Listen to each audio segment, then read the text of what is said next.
भाग 5 संघ में हम लोग क्या क्या पढ़ रहे थे। भाग 5 संघ के बारे में अध्ययन किया जा रहा था, जो कि अनुच्छेद 52 से लेकर के 151 तक है। ठीक है, जिसमें हम लोगों ने कार्यपालिका का अध्ययन किया था। कार्यपालिका का अध्ययन किया था अनुच्छेद 52 से 78 तक, यही तो था। कार्यपालिका में हम लोगों ने पढ़ा राष्ट्रपति के बारे में, राष्ट्रपति के बारे में, उपराष्ट्रपति के बारे में, उपराष्ट्रपति, प्रधानमंत्री के बारे में, ठीक है, और प्रधानमंत्री सहित पूरे मंत्रिपरिषद के बारे में। मंत्रिपरिषद और मंत्रिमंडल में अंतर पता है ना? ठीक, मंत्रिमंडल मंत्रिपरिषद का ही एक हिस्सा है। ठीक, मंत्रिपरिषद में 3 प्रकार के मंत्री होते हैं। एक होता है मंत्रिमंडल, कैबिनेट मंत्री जिसको कहते हैं, एक होता है राज्य मंत्री, एक होता है उप मंत्री। 3 प्रकार के मंत्री होते हैं। तो मंत्रिपरिषद में मंत्रिमंडल एक केवल अंग है, एक हिस्सा है, तो इसलिए हम यहाँ मंत्रिपरिषद शब्द का इस्तेमाल करते हैं। ठीक, और इसके अलावा हम लोगों ने पढ़ा था महान्यायवादी, महान्यायवादी, ये सब हम लोगों ने कार्यपालिका में किया था अध्ययन। तो कार्यपालिका का मुख्य कार्य क्या था? विधि को लागू करना, इम्प्लीमेंट करना। दूसरा हम लोगों ने अध्ययन किया था विधायिका, संघ की विधायिका, संघ की विधायिका। विधायिका और कार्यपालिका राज्यों में भी होती है, तो यहाँ हम लोग संघ का अध्ययन कर रहे हैं भाग 5 में। तो संघ की विधायिका में हम लोगों ने यहाँ पर स्ट्रक्चर देखा था। संघ की विधायिका को भारत में क्या कहते हैं? संसद कहते हैं। संघ की विधायिका को भारत में क्या कहते हैं? संसद कहते हैं। क्या हो गया, बहुत तेज जो है डकारा है। तो संघ की विधायिका को भारत में संसद कहते हैं। संसद का अध्ययन किया जाता है अनुच्छेद 79 में, अनुच्छेद 79। तो विधायिका का वैसे अध्ययन किया जाता है अनुच्छेद 79 से 122, और एक 123 भी यहाँ ले लेते हैं, किताबों में 122 मिलता है, और 123 1 2 3 किसके लिए है? अध्यादेश के लिए। 1 2 3 अध्यादेश। अध्यादेश कौन जारी करता है? राष्ट्रपति। तो राष्ट्रपति दोनों का ही भाग है, कार्यपालिका का भाग है और विधायिका का भी भाग है। तो इसलिए जो है इसको हम इसी में पढ़ लेते हैं। ठीक, तो संसद के तीन क्या है? अंग है। संसद के 3 अंग हैं। और सदन कितने हैं? 2। कौन कौन से सदन हैं? राज्यसभा और लोकसभा, और एक अंग क्या है? राष्ट्रपति। एक अंग राष्ट्रपति। राष्ट्रपति का अध्ययन हम लोगों ने कार्यपालिका में भी किया था। ठीक, और ये संसद तो 79 में है, और राज्यसभा अनुच्छेद 80 में है, और लोकसभा अनुच्छेद 81 में है। राष्ट्रपति 52 से शुरू हो जाता है, तो 52 है। तो इसका अध्ययन हम लोग कर लिए थे। तो अब इसमें हम लोगों ने इसका स्ट्रक्चर देखा था। राज्यसभा में सदस्यों की संख्या देखी थी, अधिकतम और वर्तमान, अधिकतम और वर्तमान, अधिकतम और वर्तमान की संख्या देखी थी। अधिकतम कितनी है? 250 है, अधिकतम 250 है, और वर्तमान कितनी है? 245 है, वर्तमान 245 है। और इसमें भी स्ट्रक्चर क्या है? 230 जो है, 230 नहीं, 238 और 12। 238 कहाँ से होंगे? राज्यों से होंगे और यूनियन टेरिटरीज से होंगे, राज्यों से होंगे और यूनियन टेरिटरीज से। और 12 क्या होंगे? नामांकित होंगे या फिर मनोनीत होंगे। नामांकित होंगे या मनोनीत होंगे, नामांकित होंगे। किसके द्वारा? राष्ट्रपति द्वारा। किस क्षेत्र से? कला, साहित्य, विज्ञान और समाज सेवा से। तो उससे क्या होंगे? नामांकित होंगे 12 सदस्य। ठीक, ये जो है 250 हो जाएंगे। वर्तमान में राज्यों से 233 जाते हैं, राज्य और जो है यूटी से कितने जाते हैं? 233। 5 सीट अभी रिक्त रखा गया है, 5 सीट अभी रिक्त रखा गया है राज्यसभा में। ठीक है, और 12 सदस्य जो है मनोनीत किए जाते हैं। तो इस तरीके से 245 सीट क्या हो गए? राज्यसभा में। ठीक, तो ये हम लोगों ने सीटों के बारे में पढ़ा। यहाँ से प्रश्न आते हैं, इसलिए रिवाइज करा रहा हूँ, इनको भूलो ना। ठीक, और लोकसभा में इसमें अधिकतम और वर्तमान का अध्ययन किया था। इसमें अधिकतम संख्या कितनी थी? 552 थी, जो निश्चित की गई थी। 552 ही तो पढ़ेंगे। और वर्तमान संख्या जो इस समय है 545 है। ठीक, लेकिन इसमें जो है चेंज हुआ, इसमें चेंज। हालांकि मूल संविधान में 500 था, मैंने पूरा डिटेल में पढ़ाया है। मूल संविधान में क्या था? 500 था। फिर 7वां संविधान संशोधन किया गया तो 525 रखा गया। फिर 31वां संविधान संशोधन किया गया तो 545 रखा गया। ठीक है। इसके बाद में 1987 में गोवा और गोवा दमन-दीव राज्य पुनर्गठन अधिनियम आया। तो पुनर्गठन अधिनियम में इसको कितना कर दिया गया? 552 कर दिया गया। ठीक। लेकिन 104वां संविधान संशोधन 2019 में किया गया, 2019 में किया गया, और इसमें जो 2 सीट थी मनोनीत किए जाने वाली सीटें थी राष्ट्रपति द्वारा एंग्लो इंडियन से, उनको घटा दिया गया। तो कितने बचे? 550। यानी अब अधिकतम सीट कितनी बची है? 550। और वर्तमान की स्थिति करें तो वर्तमान में इसमें 545 है। 545 में से -2 जो अभी घटाया गया है उसको हटा दोगे तो 543 बचेंगे। अब 543 में से जो है कितने? 530 जो है कहाँ से जाते हैं? राज्यों से जाते हैं। 530 कहाँ से जाते हैं? राज्यों से। और 20 संख्या कहाँ से जाती है? 20 क्या? 13 संख्या। 20 तो अधिकतम में हो जाएगा, 20 तो अधिकतम में हो जाएगा। 13 संख्या कहाँ से जाती है? यूनियन टेरिटरी से। तो ये हो गए 543। ये कितने हो गए? 530। 530 प्लस 13 कितने हो गए? 543। और 2 अगर एंग्लो इंडियन जोड़ दोगे तो 545 हो जाएंगे। अधिकतम में यहाँ पर 7 और बढ़ जाएंगे, अधिकतम में यहाँ 7 बढ़ जाएंगे तो 550 हो जाएंगे, और 2 जोड़ दोगे तो 552 हो जाएंगे। और 2 हमने घटा दिया है क्योंकि 104वें संविधान संशोधन में इसको खत्म कर दिया गया है। ठीक। तो ये तो इसकी जो है संरचना हो गई राज्यसभा और लोकसभा की। फिर इसके बाद में हम लोगों ने लोकसभा के बारे में डिटेल अध्ययन शुरू किया था, और आज लोकसभा के बारे में हम लोगों ने फाइनल अध्ययन कर लिया है। कल से जो है हम लोग शुरू करेंगे राज्यसभा के बारे में। तो लोकसभा में हम लोगों ने क्या क्या अध्ययन किया था उस पर भी थोड़ा सा एक खाका डालते हैं। लोकसभा में हम लोगों ने अध्ययन किया था कि पहली बात तो सीटों के बारे में, लोकसभा की सीटों के बारे में जो अभी हमने बताया, सीटों के बारे में अभी व्यवस्था जो थी वो बताई दो। इसके अलावा आरक्षण के बारे में अध्ययन किया था। ठीक है। यहाँ पर मोटा मोटी चीज अध्ययन करेंगे। आरक्षण जो है किसके लिए है? एससी और एसटी के लिए। आरक्षण किसके लिए है? एससी और एसटी के लिए है। ठीक। एससी के लिए कितनी सीटें रिजर्व है? 84, और एसटी के लिए 47। मैंने बताया था 12-11, 8-4 12, 7-4 11। ऐसे याद करोगे तब याद रहेगा। 8 + 4 12, 7 + 4 11, 11-12, 11-12। तो एससी के लिए 84 सीट रिजर्व की गई है, और एसटी के लिए 47 सीट रिजर्व की गई है। किसमें? लोकसभा में। प्रश्न यहाँ से बनते हैं। ठीक। और इसमें भी एससी के लिए सबसे अधिक सीट किस राज्य के मतलब लोकसभा में रिजर्व की गई है? तो यूपी में। यूपी में 17 सीट, 80 में से 17 सीट एससी के लिए रिजर्व की गई है। 80 सीट तो यूपी में है जो सर्वाधिक है। लोकसभा में सबसे अधिक सीट किसके पास है? यूपी के पास है। उसमें भी 17 सीट एससी के लिए रिजर्व रखी गई है। तो सबसे अधिक रिजर्व सीट एससी के लिए किसके राज्य में है? उत्तर प्रदेश में। और एसटी के लिए उत्तर प्रदेश में रिजर्वेशन नहीं है। एसटी के लिए सबसे अधिक रिजर्वेशन किसके पास है? मध्य प्रदेश के पास है, एमपी के पास है। 6 सीट रिजर्व है। ठीक।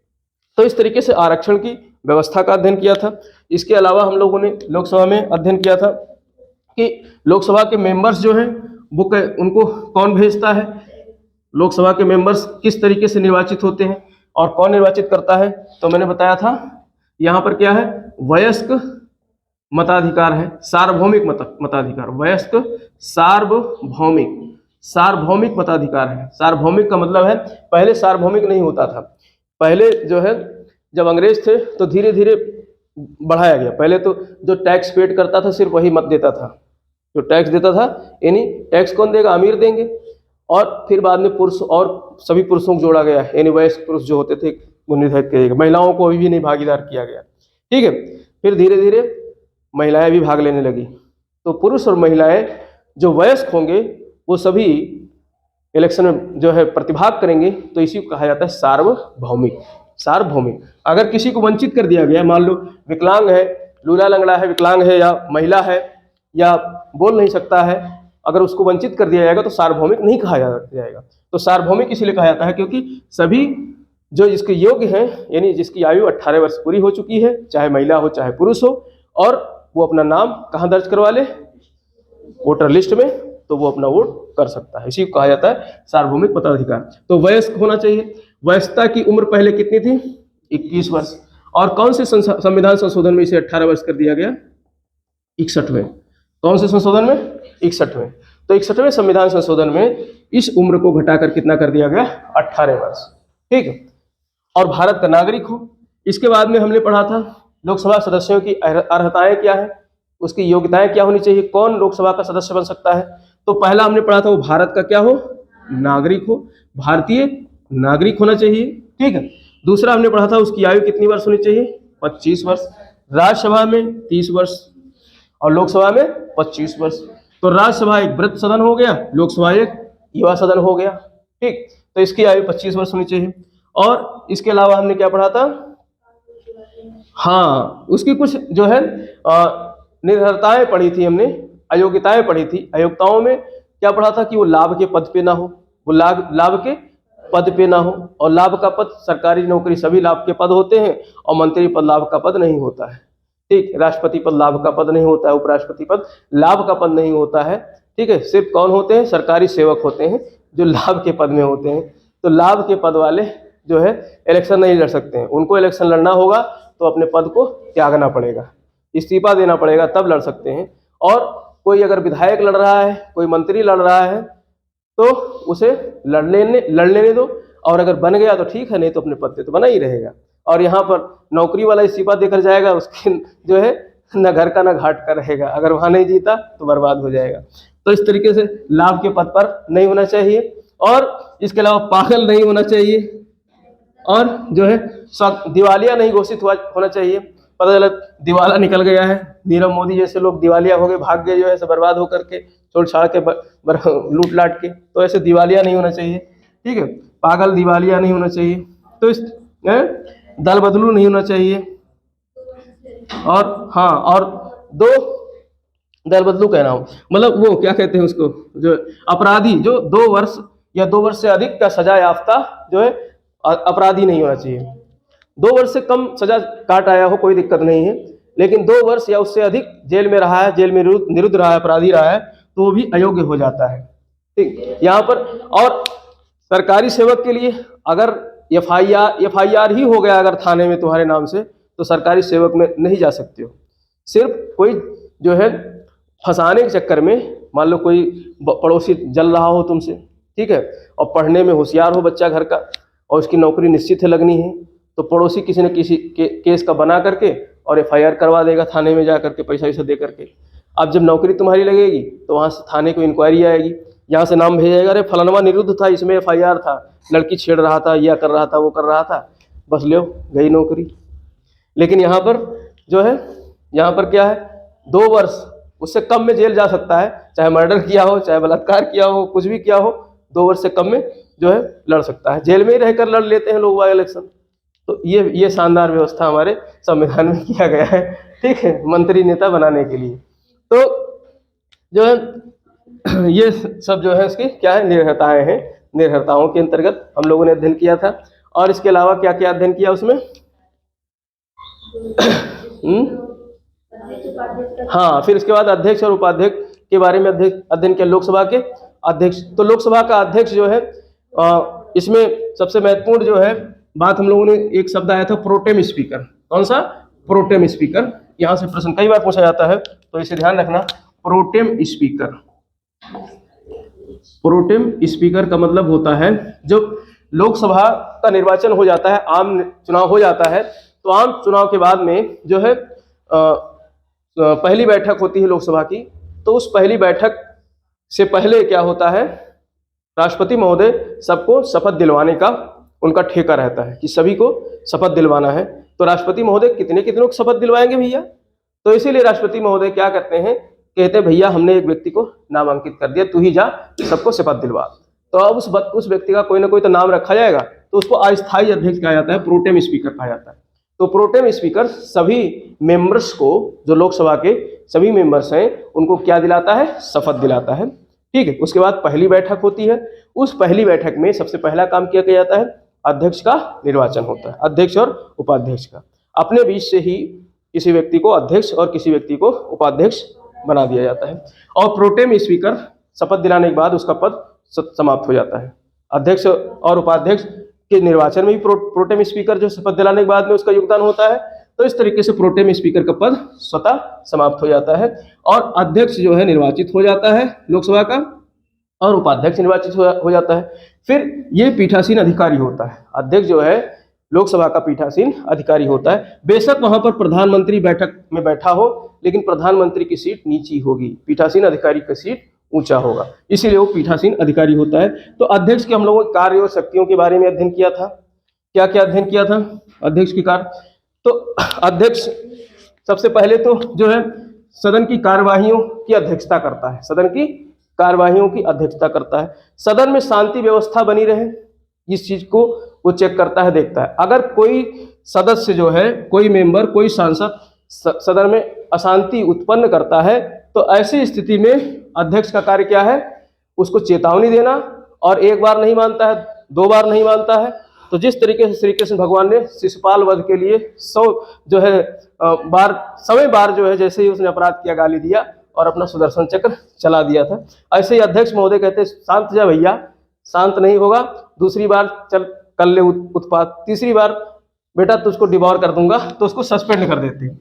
तो संसद सदस्य को क्या कर देते हैं? सस्पेंड। तो उसको उसकी सदस्यता रद्द करना, उसको सस्पेंड करना, ये अध्यक्ष महोदय का कार्य है अशांति की स्थिति में। ठीक, अगर कोई अध्यक्ष महोदय को 60 दिन से अधिक सूचना दिए अनुपस्थित रहता है सदन से, तो उसकी सदस्यता को भी क्या करना? खत्म करना। लेकिन एप्लीकेशन दे करके, जैसे क्लास में जो है अगर कोई बच्चा लगातार अनुपस्थित चल रहा है और एप्लीकेशन नहीं आ रहा है तो नाम काटने का प्रावधान है। लेकिन मान लो मेडिकल की रिपोर्ट लगा करके इस तरीके से जो है मॉनिटर को या कक्षा अध्यापक को दे देते हो तो ऐसी स्थिति में नाम पृथक नहीं किया जाता है। तो ऐसे ही अध्यक्ष महोदय के साथ क्या होता है कि 60 दिन या उससे अधिक दिन तक अनुपस्थित रहने पर मेंबर्स की सदस्यता चली जाती है, जाएगी। तो ये भी निश्चित करना। ठीक है, तो इस तरीके से ये अध्यक्ष के हम लोग कुछ कार्य थे, उनका हम लोगों ने यहाँ पर अध्ययन किया था। इसके बाद में आज हम लोगों ने क्या अध्ययन किया? लोकसभा के कार्यों शक्तियों के बारे में। लोकसभा के कार्यों शक्तियों, तो लोकसभा के कार्य में हम लोगों ने विधायी शक्ति का अध्ययन किया। किसका अध्ययन किया? विधायी शक्ति। विधायी शक्ति में हमने बताया कि दोनों सदनों के बराबर अधिकार हैं। 4 प्रकार के विधेयक होते हैं: साधारण विधेयक, वित्त विधेयक, धन विधेयक और संविधान संशोधन विधेयक। तो साधारण विधेयक की स्थिति में दोनों सदनों को बराबर अधिकार प्राप्त है, लेकिन अगर विधेयक किसी कारणवश जो है दोनों सदनों में नहीं पारित होता है तो ऐसी स्थिति में राष्ट्रपति को क्या अधिकार है? दोनों सदनों की संयुक्त बैठक को आहूत करना। और संयुक्त बैठक में दोनों सदन के मेंबर्स एक साथ बैठते हैं और उसकी अध्यक्षता कौन करता है? लोकसभा का अध्यक्ष करता है। और ऐसी स्थिति में लोकसभा के पास संख्या बल ज्यादा है, सीट ज्यादा है, तो ऐसी स्थिति में लोकसभा का निर्णायक मत होता है। लोकसभा वहां पर उस विधेयक को लेकर अपना निर्णायक मत दे सकती है, पक्ष में या विपक्ष में। ठीक है, तो ये पढ़ा विधायी शक्ति। और क्या पढ़ा? कार्यपालिका पर नियंत्रण स्थापित करती है। कार्यपालिका जो है वो किसके प्रति उत्तरदायी होती है? लोकसभा के प्रति। कार्यपालिका सामूहिक रूप से, कार्यपालिका अर्थात मंत्रिपरिषद सामूहिक रूप से लोकसभा के प्रति क्या होते हैं? उत्तरदायी होते हैं, सामूहिक रूप से। अर्थात एक ही नाव पर सभी बैठ करके तैर रहे होते हैं। अगर नाव डूबी तो सभी मेंबर्स डूब जाएंगे। अर्थात एक मंत्री अगर अविश्वास में आ गया लोकसभा के तो फिर सारे मंत्रियों को इस्तीफा देना पड़ेगा और सरकार गिर जाएगी। ठीक, तो इस तरीके से हम लोगों ने सामूहिक उत्तरदायित्व के बारे में अध्ययन किया। इसके अलावा हम लोगों ने क्या अध्ययन किया? वित्तीय शक्ति।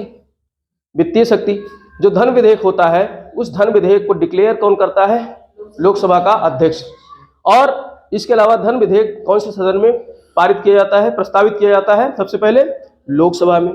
सबसे पहले लोकसभा में प्रस्तावित होगा, वहां से पारित होगा, फिर राज्यसभा को भेजा जाएगा और राज्यसभा अगर 14 दिन के अंदर उसे प्रस्तावित कर देती है, पारित कर देती है, प्रस्तावित नहीं पारित, अगर राज्यसभा उसे 14 दिन के अंदर पारित कर देती है तो पारित मानी जाएगी। संशोधन के लिए कहती है तो 14 दिन के पहले ही भेजना पड़ेगा उसको संशोधन के लिए वापस लोकसभा के पास, नहीं तो 15वें दिन वो स्वतः पारित मान ली जाएगी।